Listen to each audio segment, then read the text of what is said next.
चेहऱ्यावर सगळं बरोबर वाटतं, पण कधी काय घडलं ते माहित नाही. मी बीड जिल्ह्याचा संपर्क मंत्री आहे. मी बीड जिल्हा माझ्याकडे आहे. मला दर महिन्याला बीडला यायचंय. तुम्हा सर्व बांधवांना सांगतो, चांगले कामं कोणते घेऊन या, चांगले कामं कोणते घेऊन या. संजय शिरसाट तुम्हाला कधी खाली हाताने वापस पाठवणार नाही, एवढी गॅरंटी आहे.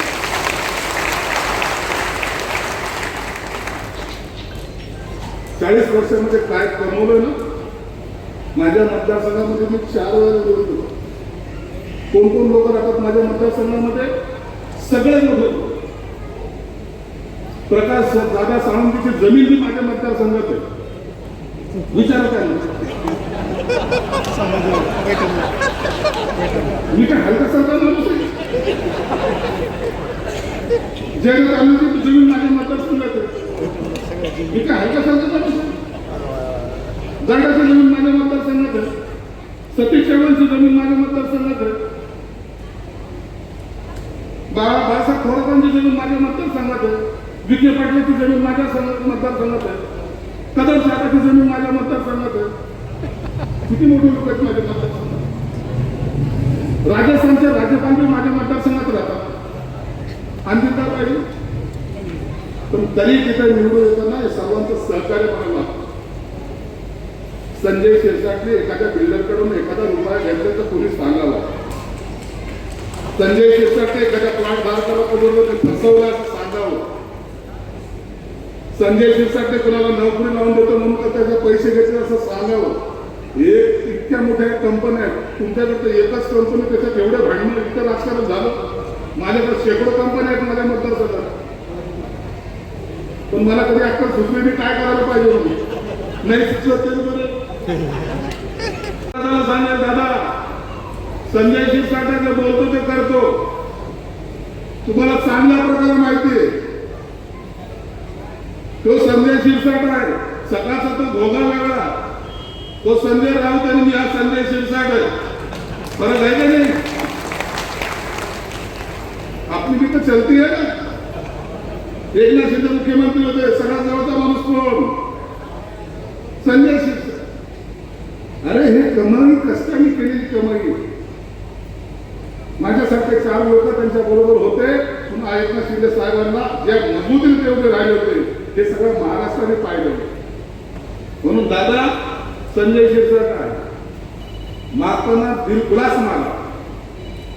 आपला दिल छोटा नाही. आपण कसे उघडे नागडे जे मिळते पटकन वाटून मोकळं झालं तर काय फरक पडतो आपल्याला? मागताना मोठं मार. 10 कोटी तुम्ही मागितले, 10 कोटी तुम्हाला दिले. या माझ्या गावामध्ये मी उद्घाटनाला येईल.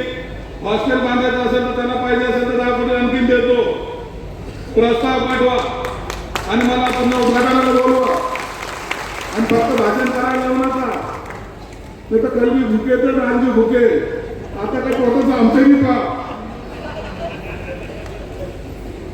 येताना माणूस मला म्हणतो, साहेब काही फ्रेश व्हायचं का? शिरसाट साहेब काही फ्रेश व्हायचं का? फ्रेश होतं तर चहा प्यायचं म्हण ना.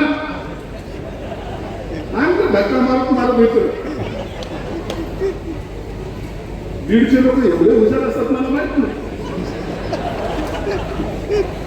कधी कुणाचा काट्याने काटा काढतील काही भरोसा पण नाही.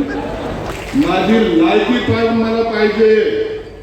कधी कोणाकडे भीक म्हणून मी मागणार नाही. ही भूमिका माझी पण नेहमी राहिलेली. मंत्री झालो त्या दिवशी मला स्वतःला भरोसा नव्हता मी मंत्री झालो म्हणून. रात्रभर झोपत नाही आली मावशी मला. स्वतःला चिंता घ्यायचो मंत्री झालं का?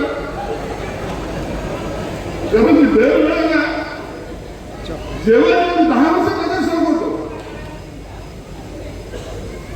10 वर्ष त्याचा सेवक. या संभाजीनगरमध्ये इतिहास आहे.